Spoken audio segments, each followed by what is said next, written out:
Hello, everyone, and welcome to the Walls with Eyes podcast, where we always go full eyeballs to the wall. I'm joined by our guest today, my brother Ryder. He's in high school, and we talk a lot about... 17 years old. Yep, and we talk a lot about interesting things. So, gosh. It hits you. Rituals and practices.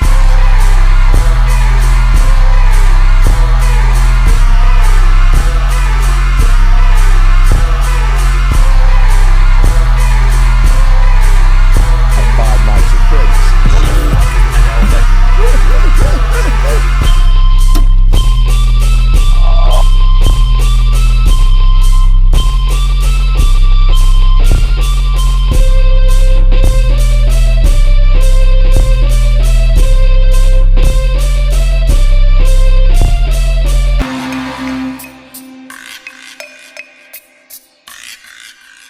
Yeah, alright, so basically...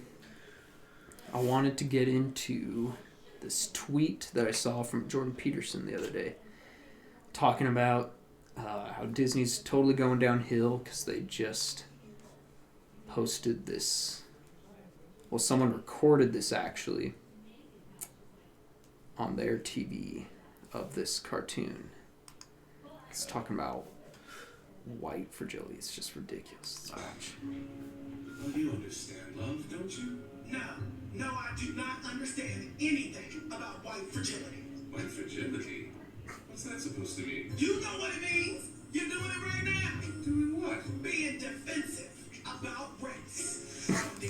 Like, oh no, like, God forbid a white person be defensive about their race. Like, isn't that just weird? You're being defensive about race. So that's what white fragility is just what? It's just being defending your own race, So- I guess. I guess you're just supposed to take everything they throw at you and just take just it accept all. it, yeah. Yeah. Just like, no fighting back whatsoever. Yeah. That just seems ridiculous.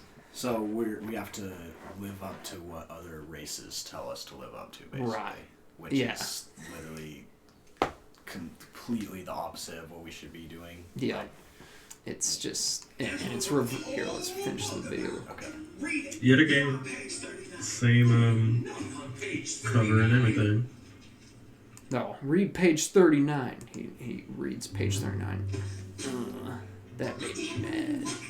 They're trying to get people to be like, oh, I wonder what's on page 39. I'm going to look into this book. Oh, whoa, what's that? It's like, man.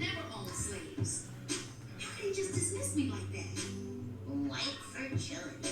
Oh, It's so cringe. It's So cringe. what is this show? This is like a kid's show? Yeah, the Proud Family. The Proud. It was a kid's show even back when I was a kid. Yeah, I was gonna say it And looks like like an old show almost. Yeah, it was a really old show, but they rebooted it just recently.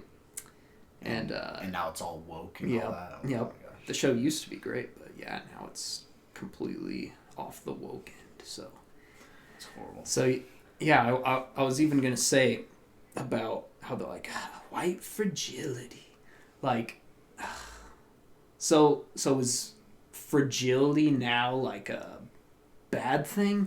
Because doesn't the left kind of seem like they see fragility as a good thing? Like, because fragility, you need to be fragile in order to have like empathy in a way, right? Those Yeah. are kind of like the same things. Like, So fragility is just basically like, what is fragility like? Is it like just being easily torn down, I guess, easily. so fragile? Basically. Yeah. Just like easy to mess with. It's easy like, to break. isn't that the whole left? Like, aren't they? Yeah. Their whole thing The is whole that thing it's is that based they're on them really being fragile. emotionally driven. Yeah, exactly. So why are they saying that? Oh, white people shouldn't be fragile. It's also like. See, the thing is, I feel like fragility.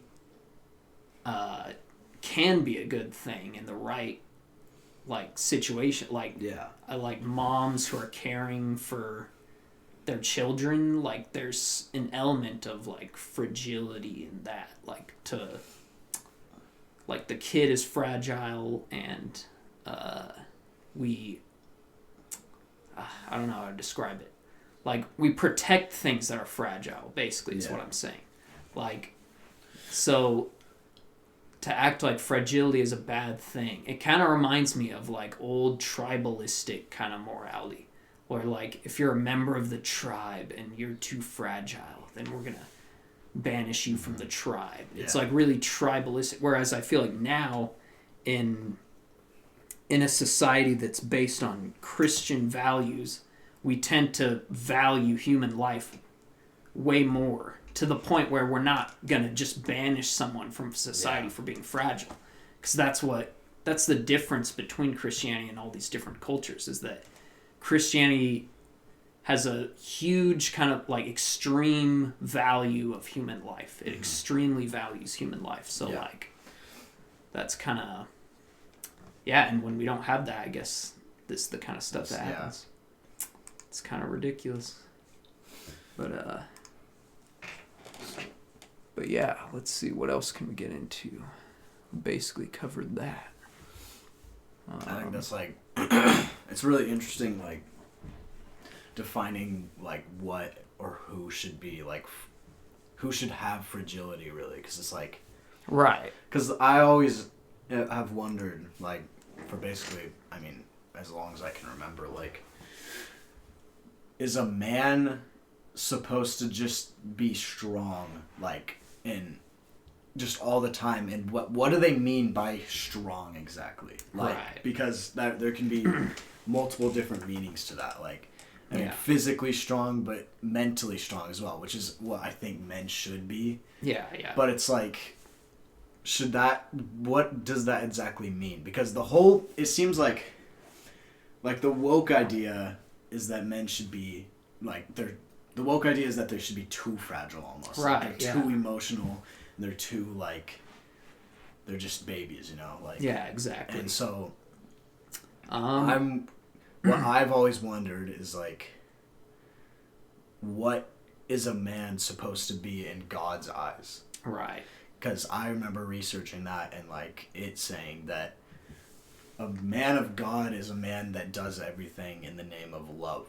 Which it's like, if people hear that, like, they almost see that as something weak nowadays. Yeah. What I've noticed on social media is that there's two different kinds of woke ideas of what a man is, and that's either really emotional or really, really, like, just, I don't know how to explain it, like, not emotional, not, like, just emotionless, basically. Oh, yeah, I see. It's kind of like the like, atheist type guy that's just, like, gives no emotion. Yeah, I totally see that, too. Like, in that's their whole personality, is just being this, like... I'm based off science. I only think scientifically. None of my emotion goes into my beliefs at all. Everything I believe is completely based on science. Yeah. It's like that kind of... It's like non-human in a way. It's kind of robotic. Yeah, exactly. I totally see that. It's like... It's just really hard to, like, know exactly what we should be as a man. Oh, totally. You know, I think the reason why we don't know is because of the breakdown that has happened in communities. Like, we don't really have a community, so we don't have a lot of instances where we get real life examples of what a man should be. Because what sucks is with the internet and all this technology and stuff is that we lack real world examples of things. We look to the internet for examples of things, like how to get a girlfriend, how to stop smoking weed, how to do all these different things. And yet these things are way better understood in reality. And it's kind of hard to explain because it's something that's kind of beyond words. Yeah. You know? Like if you know what a man should be based on the examples that are given to you in your real life. But there are situations where, of course, people are given bad examples, and then they just, like, live in that repeating cycle of bad examples. So that's, it's a weird weird thing. This is what happened to me. So, like, I kind of went, like, last year probably, I kind of went through this era in my life where it was, like, I was questioning, like, my masculinity, basically. Like, I was questioning if I was manly enough and all that. Like, it was kind of a self-conscious thing. And I started researching it. Well, I wasn't researching. I was just watching TikTok and social media. And the idea that I was getting from those is that a man is super, he's super muscular. And what I found interesting is that most of those posts seem to hate on women almost, in a way. Like, they reject the idea. Like, men, it's almost becoming a normalized thing for men to like being single as to work on themselves. You know what I'm talking about? So, totally. And, like, that's not always a bad thing. Working on yourself is a very good thing to do. Yeah. But if you take away, like, the female, like, the value of what a female is from your life, you're not going to be happy. And that's what was happening to me. Is I thought that as I was self-improving myself that I would be happier, but I was just straying more and more away from, like, myself. Yeah, totally. And it was like, because, I mean, that's just how I've always been. Like, I've always thought that, like, I've always believed in real, true love. And, like, I just, trying to change that idea was just too much for my brain. That's why I kind of just stopped looking at that stuff. Because, like, pursuing masculinity can, like, it can just be horrible for you. Like, it's hard to say how, too, because it kind of, on the internet at least, it seems to kind of, like, divide up into, like, different subgroups of, like, there's the red pill community. That's, like, the only one I know. The incel community. Okay, that's one. Yeah, the red pill is the one that I was looking into. Totally. Like, a lot. Same. Yeah, I did too. Like, they definitely do give good, like, benefits. Like, there is a lot of good things to learn from those videos. Like, no FAP and, like, getting off of porn and all that. Like, that's good stuff. Yeah. But sometimes they take it really far. Like, I've seen people say that the reason that you don't get girls is that you're too emotional. And that can be true. If you are way too emotional and just way too, like, emotionally driven, that comes off as really pathetic, basically. Yeah, totally. And those things are totally true, but I guess the problem is when you take these ideas out into the real world, there's a disconnect because you were watching these videos online on your own and having all these thoughts, and then you go out into the world and you're thinking these thoughts. It's like you're playing, like, a video game or something like that, where it's like you're not as embodied, like, in the situation. You're thinking too much in your head, kind of. You're not living in reality in a weird way. You're totally. Like, and that's, like, how people talk about, like, they experience things like dissociation and disassociation and stuff like that. And but what was I gonna say about? Okay, so I saw an example of what you were talking about online. There was this guy. He was it was just, like, some random post, like, a guy was commenting on the post, like, something like, oh, this girl would never get with, like, or girls are only attracted to money, just like the typical thing that one of those guys would say. Like, he said, girls are only attracted to money, or she wouldn't be with this guy if it wasn't for money. It was something like that. And he was arguing with all these women, of course, replied to him saying, like, that's not true. Yeah. And he would argue back with them. The thing is like, he would argue with them as if he had them all figured out. Like, he's like, I know exactly what women are. I know exactly what women want. And so, though he's talking to them not even as if they're a person. Like, as if as if there's no mystery to them. That's what I think maybe the problem with a lot of these things is with, like, how to be masculine, how to get a girl, are trying to demysterize. Is that a word? Demystify, I guess. Yeah, demystify women. Mm-hmm. And they're trying to, like, you know, get to the bottom of it, like really figure out this is what women are, this is what they want.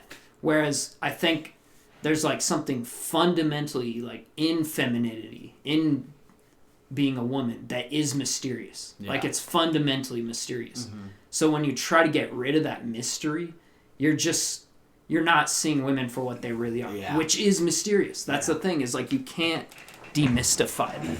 And that's always what men kind of try to do in their lives, is we try to figure out what something is. That's why I think men are so interested in things rather than people, is that with things you can figure out, with an object or a thing, you can say, this is exactly what this is exactly what it does, this is how it works in an engine, like with cars and stuff like that. Like, you know exactly how it works and what it does. Whereas with people, they're not like that. Like, I guess just, people in general aren't, you can't figure them out to a T. And a lot of, like, I don't know, a lot of things we see today on the internet and stuff kind of assume that you can figure people out to a T, and that people are like some kind of like objects, kind of like we don't have souls, basically. Like we're just material, we're just made out of material. So you gotta master it like it's some kind of like puzzle or something. Like you gotta exactly, which is that's just not how reality really works. That's why, like, I feel like all those times where I watched those videos, it was just a big waste of time in a way. Like, I learned valuable things, but when it came to stuff like that, like how to talk to women and all that stuff, it was just stupid.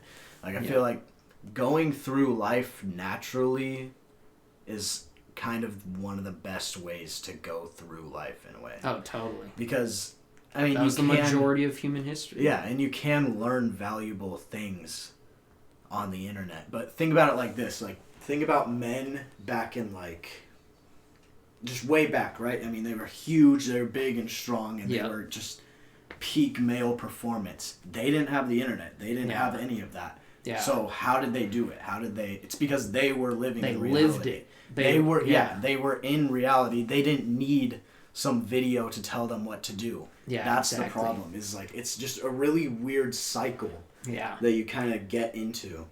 It was so much less meta, you could say. It was so much less like looking at things from a third person kind of perspective, where... And just living it. Yeah, just like exactly. First person living it. Yeah. And it was like, you know, like the way men would get strong, for example. It wasn't because they were looking at videos on their phone and seeing guys that were stronger and saying, oh, that means I should be strong. They were literally doing stuff doing stuff strong. They were working all the time. They were constantly moving. They were physical. Exactly. Like, isn't that just such a weird thing? Like, it's like, what are we moving towards? Like, what are we trying to get towards? Why are we trying to escape that realness? It seems like that's what I feel like a lot of things in modern society are trying to escape reality. Yeah. I mean, it's like, you could even see it in the art and the architecture. It's like the way we design architecture is so blank. It's so like blank slate, flat, matte, like no texture. Like look around this room right now. Oh yeah, exactly. Totally just plain. And no like. Isn't it weird? Like back then, when people made houses out of like grass and dirt, that was almost more like creative in a way. And more entertaining in a weird way. Like, just to look around and just be like... Totally. There's something way more satisfying. I liked this thing that someone said. I don't remember who it was.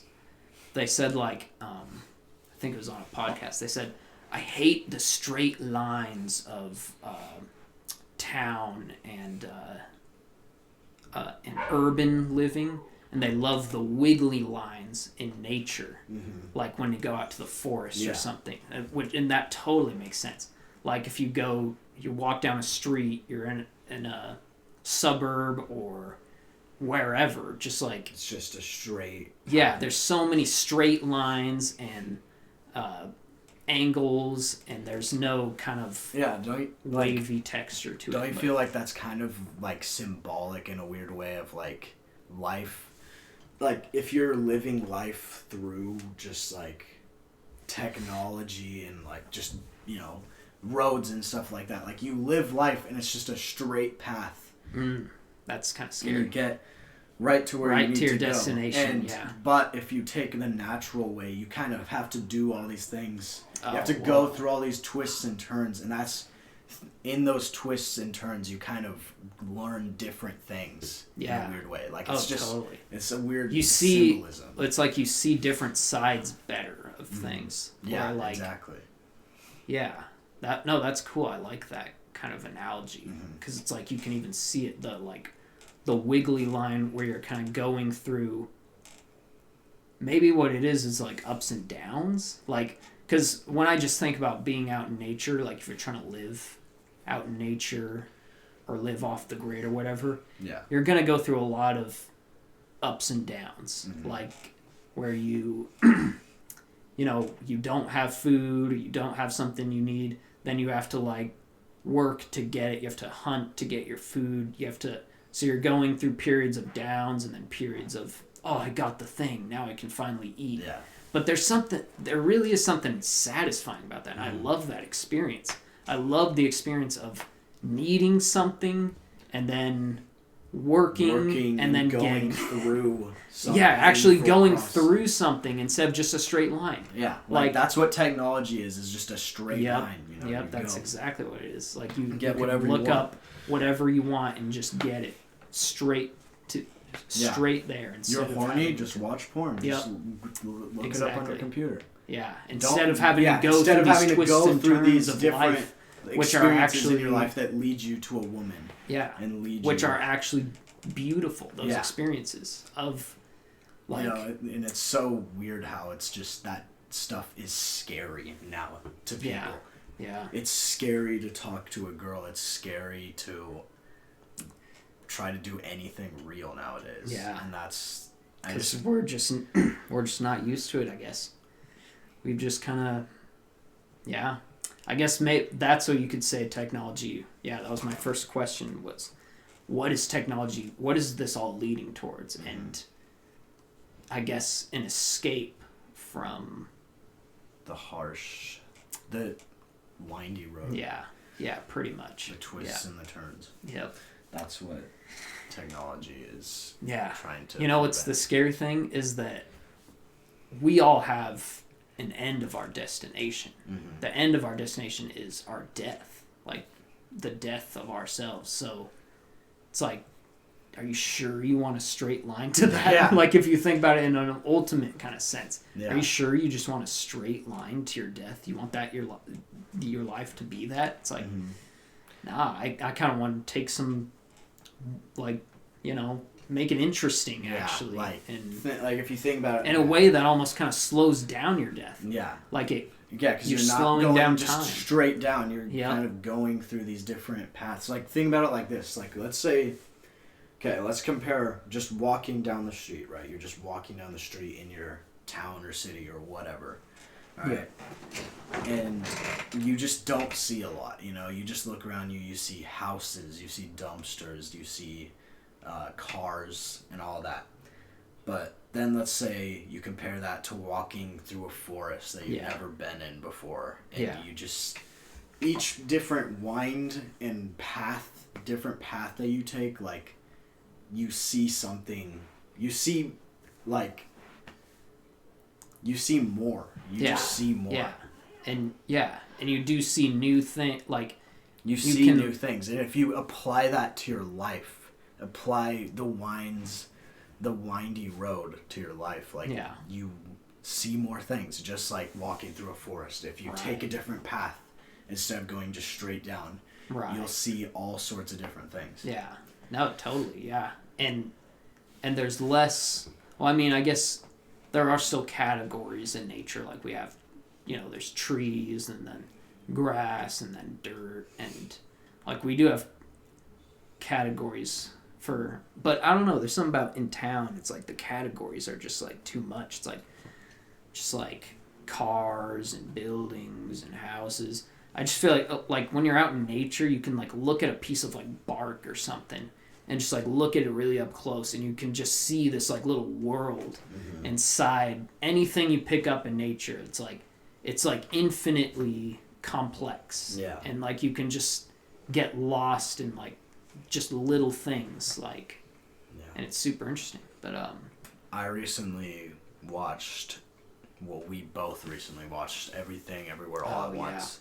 Yeah. And I've made like so many different people watch that movie just to like see what they think about it. And I mean, that movie is just, it's just such a weird, like, it's just such a good movie. Like, there's something, it gets into really deep subjects. Yeah, like you start out fun the movie and like fun and entertaining way. Comedy, you know.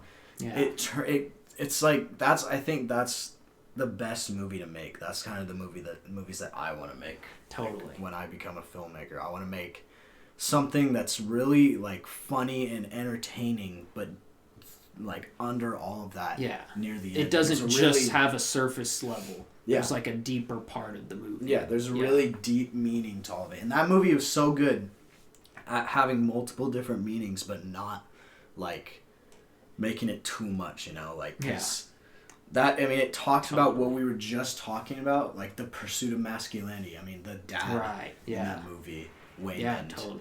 It's a weird. He describes it really well, actually. Yeah, like you think in a positive way. That's actually like because the thing is that the idea that some men have nowadays, like Andrew Tate and all these different like masculinity, content creators. Like, like their idea is to just not be emotional and not be nice in a way. It's a weird way. It's a weird thing where you're supposed to almost be mean. Yeah.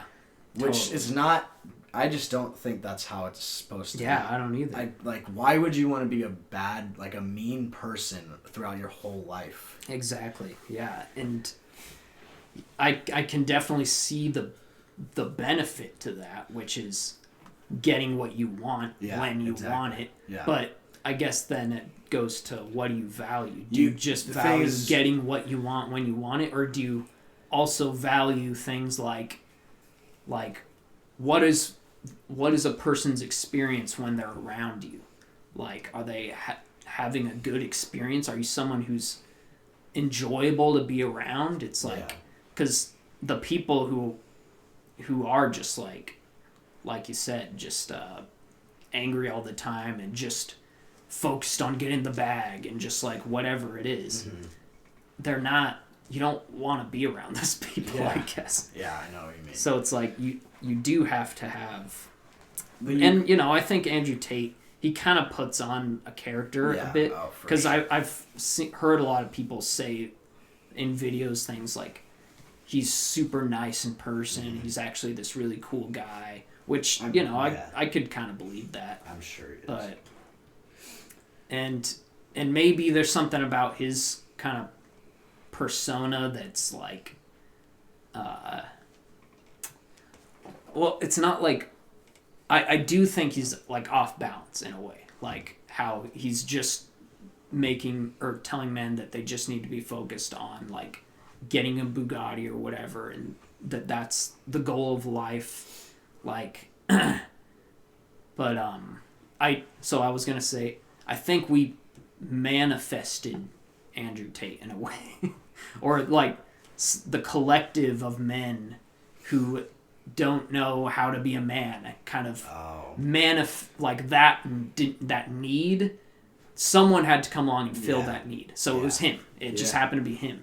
And he's not Jesus. He's not perfect. He has his, flaws. But someone had to take that, position. I think it's better than no one. Mm-hmm. It's better than men just completely having no one to look up to. Yeah. But yeah, that's why I think it's great to talk about him. I mean, he's a great. Like it's like a win-win. Like you don't really, like, sometimes I see videos where he says stuff that's like a little weird and just I don't know about that. Yeah. But then he says like stuff that's actually like really real totally. and it's totally true. Like it's just a weird He's just a weird character. Just take him with a grain of salt. He's a complex character, yeah. Yeah. But what were we just talking about before the Everything Everywhere All at Once. Okay, yeah. So that I think that like how we got to that movie it kind of gives you the message that like a man doesn't need to be mean to be strong in a way. He doesn't need to be aggressive to be a strong man. Yeah. The way that Waymond is strong in that movie is he's strong by he's emotionally strong. There's people always say there's mentally strong and physically strong, but they forget like emotionally. Totally. Strong. And his defense against the harshness of reality is to see the positive. Exactly. That's what he says. Exactly. I love that. Is that he's not being naive when he sees the positive things in life. Exactly. It's strategic and it's necessary. Yeah. That is totally true. Like, yeah. Because there's always something to love. Like, there's always something, even in the worst things. Yeah. There's something good. Yeah. I really like how he put it. Something about the way he put it was... And it's just such a good scene because it's so unexpected. Like, that whole movie, totally. He's totally being walked on like, he was kind of like the dumb Homer Simpson. Yeah, he's like the dumb, goofy throughout dad. The movie. And then you see at the end that he's like in a weird way, he's like kind of the strongest character. Exactly. And what I found so interesting is that whole movie deals with nihilism. That's the whole.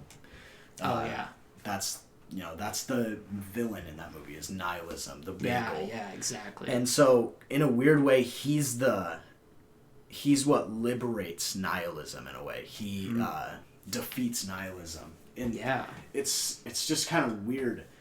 And like him, the dad, is the one that's kind of like, I don't know how to explain it. So, the way he lives, seeing positively and seeing the good in things, is the complete opposite of nihilism. Totally. And it was kind of the opposite of the daughter character. Yeah.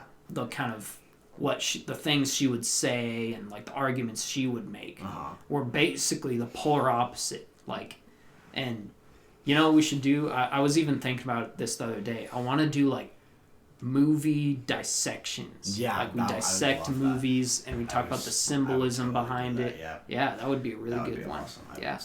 I'm totally down to do that. Yeah. Well, I love doing that type of stuff. Yeah. And having a platform do that would be awesome. Totally. I mean, like that, what was I just thinking of? The, another thing that's really great about that scene is throughout the movie, you almost get this sense, until that scene, you get this sense that the movie is trying to show that nihilism is a good thing. Right, exactly. I got that sense too. Yeah, because I did too. Yeah. I think, that's kind of what it was trying to do in a weird way. Yeah. So everything up until then, that the mom near the climax of the movie, she kind of starts to go with the nihilism. Oh yeah. Remember she starts listening to her daughter. Go into the bagel and with her daughter and just. Accept nihilism, but right as that's about to happen, like the whole movie kind of flips. Yeah, like it's crazy. Actually, I know it's such a good scene, and it's like, okay, this is what happens in that movie is there's a scene right before that whole scene with the dad where it's like completely there's no music playing, and she's right about to go into the bagel, but she like looks back into this other life. Where the dad is talking to that one lady with the taxes, the lady that's trying to get them arrested. Yep. And he convinces the lady to give them like another week to turn in their papers. So it's completely silent in that scene. There's no music, and then right as that is happening, you kind of like it. It's such a weird thing, like the lack of music in a movie in different scenes, like. Gives this weird feeling. Yeah. That's what I've always noticed. It kind of leaves you with your thoughts. Exactly. You're like, what's going to happen? Because that's like... creates a little mystery moment. It creates this weird version of suspense in a way. Yeah. And so it's completely silent in that scene. And all you hear is like the wind blowing or whatever. And then the dad like comes up to her, and he's like, she's giving us another week to turn in all the papers, and like, I just think that's just such a weird scene. It's just such a good scene. Yeah. It's so, and the fact that they were able to do that, and I mean, it has like 11 Oscar nominations. You know that? Oh wow! It's getting nominated for multiple different things, like the music, the writing, the directing, all that. I mean, it's yeah. And to think that movie had like what, $15 million budget, 14 million, I don't know. It was super small. Yeah. And it got like 100 million at the box office, and now it's winning 11 Oscars. Like, man. It really shows that like a movie to be good, really, it just comes down to the message. Yeah. And also like how relevant it is to... Yeah, I mean, nihilism is... It felt like it was so accepted on, like... I remember right when that movie came out, right before then, the idea of nihilism was just kind of an accepted thing on TikTok. But then as that movie came out, I started to notice people, like, posting about it. And, like, that movie almost freed them from nihilism. Yeah. In a really weird way. Like, it kind of saved, like... It just gave them hope. Totally. Which is just, it's just such a, like, good movie. Yeah. I don't know how, but all the messages in it connect together, which is what I really like about that. It's very Bible-like, actually. Yeah. But, I was going to say, when I was watching it, I was imagining how crazy it would be, like, because I didn't fit, like, the archetype of, like, the daughter or the mother. I mean, neither you or I did because we're guys, but I was imagining what it would be like for a mom and her daughter to watch that movie, and if the daughter actually was dealing with some kind of nihilism, and her mom even on some level knew about it and like didn't want her daughter to be going through that. I feel like that would be such a powerful like experience. Yeah. Because I was just imagining like, man, that's like, because they're kind of, it's like both characters are kind of speaking for them. Yeah. Like, as like saying the unsaid in a weird way. Mm-hmm.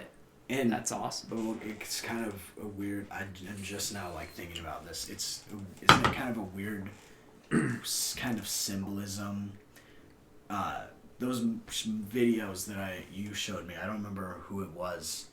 It was like that one guy that kept talking about the symbolism of Jonathan Pajot's book or something. And was it Matthew Pajot or? It was like it was his brother. Yeah, or something. Yeah. And the guy, I don't remember his name, like Colonel or something. Oh, Colonel's from the Catacombs. Yeah, yep, that guy. Definitely go check out that channel and subscribe. Yeah. It's really good. I remember watching so many of those videos, and I remember him saying that he was talking about the symbolism of spirituality and reality. Oh, yeah. And that the man in the family represents the spirituality and the woman represents the reality. Think about the movie.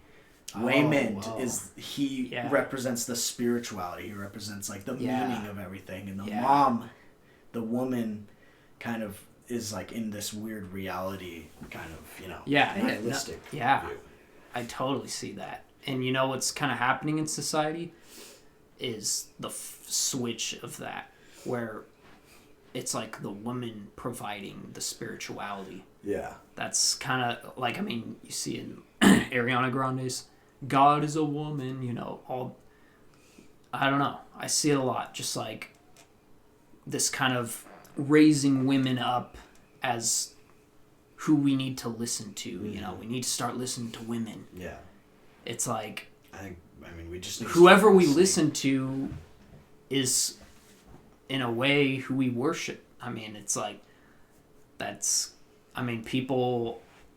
but worship, that's the thing, is there's a high... People don't think that they worship things, but it's like, you worship things all the time, but there's a hierarchy of worship. Like, you worship things at different levels. Like, and you can worship things more than you should. Mm-hmm. So it's like, food, you should obviously worship food in a way, because you wouldn't live without it. Yeah. So it's like, and we worship it in rituals like dinner, like having dinner with the family. That's like a ritual where we worship, but it's unsaid, of course. I mean, it's not a nobody obvious thing, yeah. But maybe it should be talked about more, because if we can think about hierarchies of ritual and we can realize we do worship things, we do have rituals in our lives, what's the ultimate version of that? What's the ultimate ritual? What is the ultimate thing we could worship? If we can start asking that question, it's like that's... I think it's like love. It's just Yeah. love. That's... Yeah. I mean, Well, and that's... I was just talking about this with somebody the other day. No matter what belief you have, like, as long as you are fighting for love and living for love, I think you're bound to be a good person no matter what religion you are. Yeah. As long as you live for love, as long as you worship love in a sense, not just like relationships, just love in general, loving your family, loving your friends. Yeah. Like, and love is a weird thing, because love isn't just accepting everything that everyone does. It's also like wanting something better for them. Yeah, exactly. Yeah. And if you know something, like you know the effects of something is harmful, and you see someone participating in something that you know is harmful for them, then the only loving reaction is to pray for them. And I mean, it's kind of hard. It's hard to, like, I guess that's why they say you gotta speak in love. That's the thing. You can't, like, because you can out of love. Parents do it all the time, I'm sure. Mm-hmm. Where out of love, they get angry at their kid, or like, you know, they let out their wrath of, like, you know, you shouldn't be doing this, all this, like, but it's out of love. It's because they know how dangerous something is. That's why they're reacting so powerfully. Yeah. But that's why, I don't know, those moments are really important, because you can take it the wrong way. Like, you can take it as, oh my gosh, my parent or my mom or my dad is just, they're just being so annoying. They just don't get it. And maybe they don't get it. But it's like, I don't know. I'm drawing a blank again. Let's see. Do you have any other topics, or? I was going to talk about school. School. So. But yeah. Okay, so you went to school, and when did you drop out? Let's see. What year was it? I don't even remember what year it was. It was, but I'm pretty sure it was, let's see, freshman, sophomore. I think it was sophomore year. Mm-hmm. Yeah. So what would you say your high school, just your school, just your entire experience in school, what was it like? What the goods, I like the this bads? subject, actually, yeah. Man, my experience in school, it's weird looking back on it, because I was a total outcast, total loner. Didn't have a lot of friends. Didn't talk to a lot of people. A lot of the day went by, literally, I wouldn't talk to anyone. Yeah, it was kind of sad when I think about it now, because, man, it was a weird, and I kind of, I mean, I wasn't, like, depressed in school, but I did deal with a lot of, like, insecurity and just kind of wanting to do my own thing, like play video games. A lot of what I remember going to school was just me just thinking about video games all day and wanting to just get home. Sorry about that, guys. We ran out of space. All right. So where was I? My experience in school. I depressed. Yeah, but So I remember so many days of school. I was literally just thinking about whatever video game I was addicted to. I was just thinking about it all day and just waiting to get home and play it. And I would be distracted all day at school, not listening to what the teacher says. Pretty sure I was really sleep deprived when I was in school too, but I don't think I realized it. I think it's literally almost impossible to not be sleep deprived when you go to school. Right, 'cause, I mean, they make you get up so early. Seriously, and it's like it's terrible, honestly. It is. It's like, man, what is this doing to our kids' health? Like, I don't think I've had probably like 10 days maybe, 10 to 15 days maybe, where I actually got a full night's sleep out of my whole year so far. Wow. And that's like 7 months. Wow. So like, cause like I'll usually just wake up in the middle of the night, and it's terrible. I mean, especially since I go to school in a different town, so I have to drive like 20 minutes to get there. Exactly. Yeah. It's pretty terrible, but yeah. I mean, I don't know. I just got used to it. It's weird because sometimes, even during the weekends, my brain thinks it's school, like a school night, and I wake up at that same exact time that I usually wake up. It's such a weird. It's horrible. Yeah. Sometimes I can't even go back to sleep, and I just die. No, yeah. I'll do the same thing with if I work like for almost for basically a full week. Then once I get a day off, finally, I'll be thinking that I'm going to be working the next day for. Yeah. Because you're just so used to it. But anyways, my experience in school though was trash. But you know what? When I think about it now, I took it like a champ, kind of. I guess because when I think about it, I just feel like, man, it could have gone in some really bad directions. I could have became really I won't go that far. But I mean, I could have became really nihilistic. I could have. Yeah, I mean, and to a certain extent, it did have a bad effect on me. I mean, I got into smoking weed and kind of has turned into an addiction, you could say, and yeah, I don't think. So okay, so in school, let's see, like I'll talk about like experience with bullies. Yeah. And seeing, so like there's this one guy who bullied me in class like every day. I don't even know what it was. It was just like little, just like he sat in front of me and he would always just like turn around and just be like, oh, what are you drawing? Oh, what are you? Oh, that's stupid. Just like, whatever. Just like random insults. Yeah. And I would always just kind of like ignore him and do what my dad said, which would just laugh at them all the time and just laugh at them and just laugh at them. What I do, like, I rarely ever get, like, okay, well, there's just annoying people. I wouldn't say I get bullied at my school. I just have really annoying people sometimes that, like, talk to me. Or not talk to me, they just do annoying things to me. Yeah. And it's like, I just don't care enough to really be mad at them or anything. Right. Yeah. I don't know. Because it's like, what do you do? It's like you don't want to. Well, I'm not gonna make a huge scene. Yeah. Because of it, like. That's just but not. That's just how I am. Like, yeah. A lot of people are different. Yeah. I just don't really get worked up about it. Yeah, totally. It can be a weird experience, though. I mean, it can really. I just remember that one day. So it was like you would do that every day. Just kind of annoyed me. Mm-hmm. And then one day I was like particularly annoyed for some reason that day, just frustrated, and he started doing the same thing, and I said something really cringy. I don't remember exactly what it was like, and it was super quiet too, and he even told me to like repeat myself. I said something like, leave me alone, fucktard. Some like cringy thing like that. And he was like, what was that? I didn't hear what you said. And I was like, leave me alone, fucktard. And I don't know why it's so funny. But the crazy part is that from that day on, he never bullied me again. Yeah. It was kind of weird.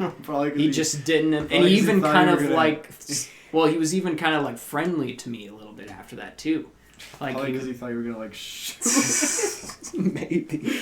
There's people like that. Yeah. Like no, totally. But maybe it was also maybe all he wanted, and maybe he wasn't like actually like actively thinking about this, but maybe he just wanted to see me stick up for myself just one time. Yeah. And he wasn't gonna stop bothering me until I finally stuck up for myself. Yeah. So it's like... And you did? That, yeah. And that's... I would say that's actually a positive bullying experience. It's a positive experience of bullying. I So think it's like... bullying only goes too far when you're physically like... Oh, totally. Yeah, and it never got physical. And that guy was physically bigger and stronger than me. But it never did... It was always just talk. It was just, never a physical thing. That's definitely a whole different story. Like, but, yeah, what were you going to say? Verbal bullying only gets bad when you get way too personal. Oh, totally. When you get way too personal, you're just being kind of an ass. Yeah. It's just... Yeah, and it can actually hurt, too. Yeah. Like, I mean, you can be, like, up at night thinking about something someone said about you. Mm-hmm. And it hurts. It's actually horrible. Yeah. And let's see. I know there was some other kid that I went to school with who was, like, super short for some reason. Shorter than, like, everyone in school. And he was kind of, I don't know, like, disabled or something. Like... Really? I don't know if he was disabled, but just the way he, like, talked, he was, like, really hyper and, like, really talkative and just, so like... he was maybe, like, a special ed. Yeah, something maybe like not that. autistic, like, just, you know, he had something going on. Yeah. But I just remember that I would hang out with him. I was, like, the only person that would hang out with him and talk to him, and we would play games, like, on cool math games and stuff. Yeah. And there was, like, a couple kids, or maybe it was just one or a few, but... Like, this kid that was just so, like, relentlessly mean to him. Like, just... He would just, like, tear into him and just, like... just say the worst things to him. And he would just, like, sit there and just be like... just have to deal with it. And I would be sitting next to him just kind of, like, watching it happen and not know what to do. And then we would just go through it. And then once the bully stopped, we would just go right back to what we were... Oh, yeah, well, what's this game? Oh, yeah, look at that. Well, like, it was just weird. It was kind of like... Poor kid. Yeah, totally. I wonder where he is now. Yeah. That's... Yeah. Maybe I should Maybe he's watching this podcast right now. Yeah. That'd be great. But, let's see. What about... your experience in school. So... up until, I'd say, sophomore year, maybe, I was, like, really, really antisocial. Yeah. Not entirely. Like, I would still talk to people, but rarely. Like, I would only talk to people I was really close to. That was my thing. I wouldn't try to start new conversations. Yeah. I was the same way, too. And... like right after freshman year, I just started talking. I mean, I know basically every single person in my grade, and I'd say that, I mean, not really friends with everybody, but I kind of am, like... Yeah. Everybody knows me. Yeah, totally. And I'm just... You're not a complete outcast. I was a complete outcast to the point where literally, I think there was tons of people who didn't even know me at all. Yeah. Or didn't even know I existed. Like, I was just the kid with the afro. But yeah. Yeah. But yeah, what? Go on. People just call me Jesus. That's... Yep. Oh my gosh. Makes sense. Even Makes sense. Teachers, sometimes, it's just like, oh. Yeah. Yeah, but I literally have a teacher that hasn't even called me by my actual name this whole year. That's just all she calls. Yeah, she just calls me Jesus. That's so weird. I mean, I'm fine. It's not like I'm, like, offended by it. Yeah. It's just, like, it's funny. Yeah. That's what I was kind of going for. With the beard and the hair. Like, I was almost going for that in a way, which I like it. Yeah. But, the biblical look. Yeah. It almost represents my, your beliefs. Yeah. You're embodying what you believe, yeah. A lot of people, like... And, you know, when you see people, nowadays, they are embodying what they believe. A lot of people, what they believe is nonsense. So... They look like nonsense. Yeah, like the dyed hair, the weird, just the weird glowing clothing. Piercings. I saw a girl that had like a glow in the dark nose piercing, and it just looked like snot dripping at her nose. I'm like, bro. And she had makeup. It was like drops like of black ink, like going down. I'm like, what is this look? It's like you look like you're in existential pain. That's what it looked like. Someone who's crying with snot in their nose and they're like, it's like, that's the look. It's like, that's how they're basically saying they feel on the inside. And actually, that's kind of sad. I feel kind of bad for if that is how they feel on the inside. People underestimate like how much our clothing and our looks represent who we are on the inside. Like exactly, they do, and they have a big effect on how people perceive you. And yeah, it is an interesting thing. I don't know. Maybe we should get into that. Clothing. I don't have really a style. I just wear what I can find. I don't. Yeah. I mean, I don't know. It just wasn't ever. It's never been a huge deal to me. Like I don't dress. I wouldn't say I dress like horribly. I just don't dress anything out of the ordinary. Really. You don't dress intentionally. That's the basically word. Yeah. So I mean, every morning I am kind of like seeing what would look better than. Oh whatever. yeah. I mean, everybody does that. Yeah. No, yeah, they're. I didn't really have any sense of style growing up, but a lot of that was because we had uniforms. Oh yeah. So you couldn't really express yourself. Gosh, uniforms are so stupid. Yeah. I can't like. It's like, man, if we could have uniforms, it's like, okay, but can they at least be like attractive uniforms? Yes, like, seriously. Why you gotta put us in like what khakis and polo shirts? Like, red. It just looks horrible. It just makes you look boring and like you have no personality. It's like. Isn't it weird how that almost forces you to like talk to a person to get to know who they actually are? Oh yeah. Because that takes away what I was just talking about, how clothing represents who you are. Yeah. Like, you can't judge people just based on, like, your immediate visual experience. Which maybe, who knows, maybe that's better, but... Maybe. I just hate uniforms. I've just never been on board with that ever in my life. Yeah. I mean, the thing is, if you see some, like boarding school uniforms, I think some of those actually look pretty good. Mm-hmm. Like, because they're actually, I don't know, just, like, high class. I don't know how to describe it.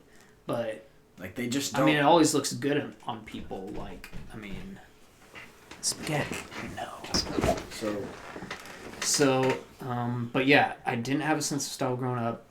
Now I kind of do. I don't really know what it is exactly. It's just brown. What I see that I like. Yeah, just brown. That's my style. Brown. I like knit. I like things that are knit. I like things that have texture and patterns. And I like things that look old-fashioned, like 70s, 80s kind of. I like also like cabin-type clothing. I don't know how to describe that either, but it's like clothing that has a cabin vibe to it. I know what you mean. Yeah, but that's basically my style. But my biggest issue in school, it's always been my biggest issue, is grades. So how were your grades? Oh, they were atrocious. But my grades were the worst in middle school, but that was just because I knew I couldn't get held back, so I just stopped trying. Yeah. And so, I mean, throughout my high school so far, they've been pretty good, but... That's good. I don't know. It's just like, I just hate them sometimes. Seriously, I hate grades so much. I mean, sometimes. The way I dealt with grades, it was literally like I would go throughout the whole like period just like failing, knowing I was failing, not doing homework, and then like at the last minute I would like, do what do they say, like you do like old assignments, go back and find makeup work. Oh, that was the worst. Or study hall. Yeah, you just do like a ton of assignments one after the other, and then build a bunch up, and then turn it in, and then I get barely passing. That's literally the way I lasted through most of school. Was just I would be failing the whole time.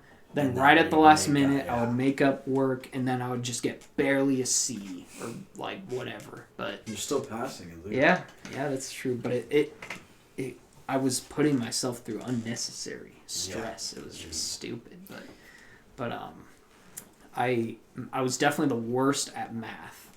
I could say. I think our whole family just. Oh yeah. I was gonna say there's something about the way I think has to do with This definitely that because right brain and left brain. Left brain is the math and the logistics. Right. And right brain, I am so. It's like right creative brained. stuff, writing. I'm just so right brained. Like it's horrible sometimes. Like, yeah. The only like thing that I'm good at left brain wise is maybe like just vocabulary. I've just always been good with words. Like I know. Totally.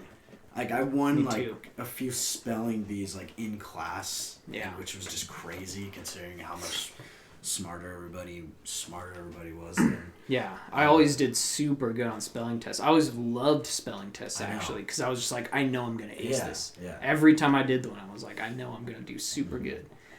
But yeah, with math, it was the opposite. It's weird. It's hard to describe. So it's like, you know, the things that make you learn in math, like the little patterns, the little like divisions, and like the little symbols of like fractions, you know, all those little things.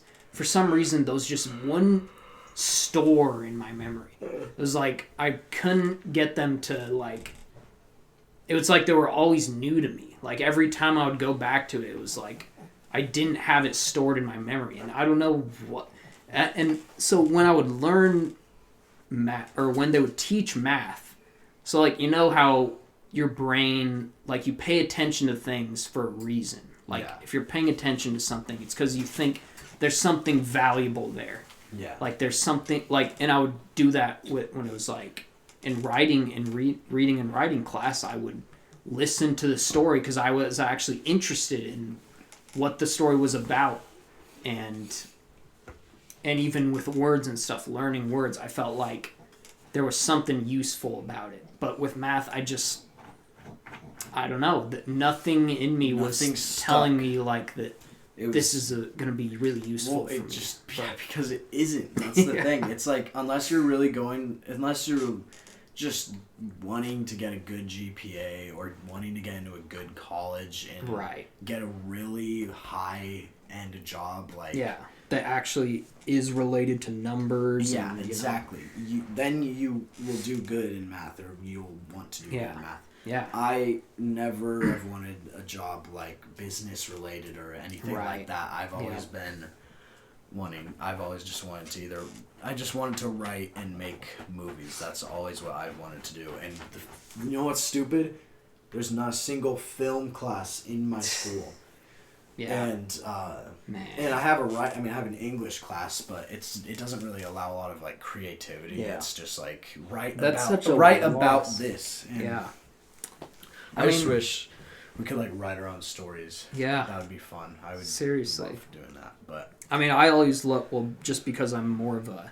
I know you're more of a writer. I'm more of a drawer, illustrator. Mm-hmm. I remember whenever in art class, they would have us do art assignments, and I always loved doing that. But when the art assignment was draw whatever you want, I was always so excited. I was always just like, yes, finally! And that's when I would draw some really cool stuff. Like, I want to find this one picture.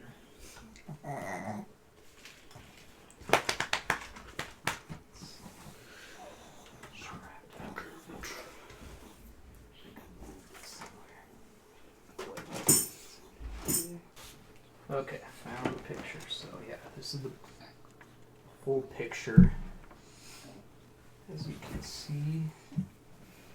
And if you look closely, so there's the moon and then like sunlight. Yeah. And there's a tree with two faces, and there's like a split down the middle separating them. Yeah. And it's like one of them has this like evil looking face, the owl on its tree, and it's looking at a noose. Yeah, a noose, yeah. And then there's like the good guy who's kind of looking at him like, oh no, what is this guy up to? Yeah. And that has the life on his branches and mushrooms. That one has death, a little skull that has like a third eye, it looks like. Yeah. And river with water, wet mushrooms, dry land. Mm-hmm. It's kind of interesting because I wasn't thinking at the time about these parallels. I was just drawing whatever I wanted to draw, and what came out was something actually super cool looking back on it. I'm like, whoa, there's so many. So when did you draw that? It was in high school. I think freshman year in high school. Wow. Yeah. That's crazy. Yeah. Yeah. But yeah, it's. I've definitely had things like that where I do things as a kid and then later on I look back on it and I see like a weird symbolism. Yeah, totally. It just shows it's like there's some things that people are just naturally gifted at. Yeah. You know? It's like, and some things people are just naturally not good at. So it's like you should do what you're naturally good at. I'm naturally not good at math or exactly. So you shouldn't do that stuff. I mean, yeah. I mean, school is all about figuring out what you want to do. Totally. And that's why that's why they make you. That's what they make you like do things like math. Like, try all these different things to see know which one but fits. It's a problem when you're like when you just start stressing about stuff that you don't like really want to do. I know. Yeah. Yeah, it is. Like it's such a weird. It's so weird. It's such a weird thing that I've noticed personally. So, we have one teacher who's like kind of strict and for some reason, and I have my two of my closest friends in that class, and I remember at the beginning of the year I saw that they were in that class, and I was like, oh my gosh, I'm not gonna get anything done. Oh yeah. This whole time, guess what? I have like an A in that class, and the reason why is because the teacher is strict and he's like, and everybody's scared of you know getting him mad, but that's good in a weird way because and I enjoy his class. It's so weird, and I think if math and like my other subjects were like that and they had a strict teacher, I'd be having more fun in a weird way because I'd be too scared to mess up, you know.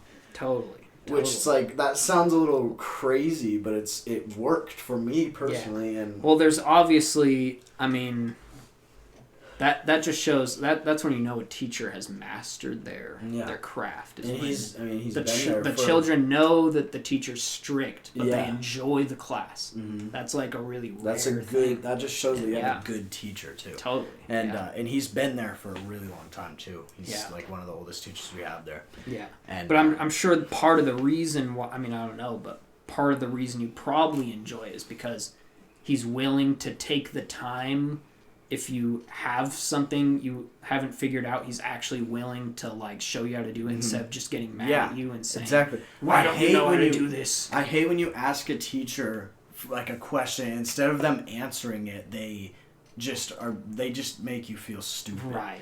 That's just not how a teacher should. They tell you, like, haven't you been listening? All this whenever stuff, I have like asked him a question, he has answered it and given me he's helped me through it. That's how a teacher should be. Exactly. It shouldn't be this whole process. I mean, it shouldn't be shaming someone. It's fine if you're just like that's just lazy teachers. That's teachers being lazy because they don't want to do their job. They don't want to take the extra time to help kids that need the extra time. Exactly. They need the extra teaching. Yep. They're just like, I said what I have to say. Yeah. If you weren't listening, then that's your problem. It's just like... It's like, okay, so way to make your class not enjoyable and make me never want to ask you a question. Exactly. Like, that's what I dealt with. I never asked questions in class because I was afraid of getting humiliated. Yeah. And it doesn't help that when you overcome that fear, then you just... get humiliated. Yeah, exactly. Yeah, so you finally ask a question and then it's like, oh yeah, this is why I don't ask questions. Now I remember. Yeah. My gosh, and it's just really stupid. Yeah. There's good teachers and there's bad teachers. Most of my teachers that I've had have been really great. I've definitely had some bad teachers though, especially in middle school. Yeah. But good teachers and bad teachers, like Little Nightmares. Yeah. I was thinking in my head, like, I want to talk about Little Nightmares, but I don't know how to talk. I don't know how to either. That is the most, like, complex, like, there's so much. Because it's really deep, like Everything Everywhere All at Once, in a way. Mm-hmm. They're both, but I guess because it's a video game, it's a lot harder to kind of go through, and it's also a video game that doesn't really have like a. It doesn't tell. There's no dialogue. Words that are said no in that words. entire. in that's the entire... so impressive to me. Yeah, That's I didn't think they about can create this whole story through visuals. Yeah, that's no words insane. at all. It actually is seriously. really insane. And Actually, well, I'll just say this: it ties into the walls with eyes. The walls with eyes. Oh my gosh! Because I mean, I remember when I played that game. You know, they had and there's like a little clip of it in my intro. Yeah.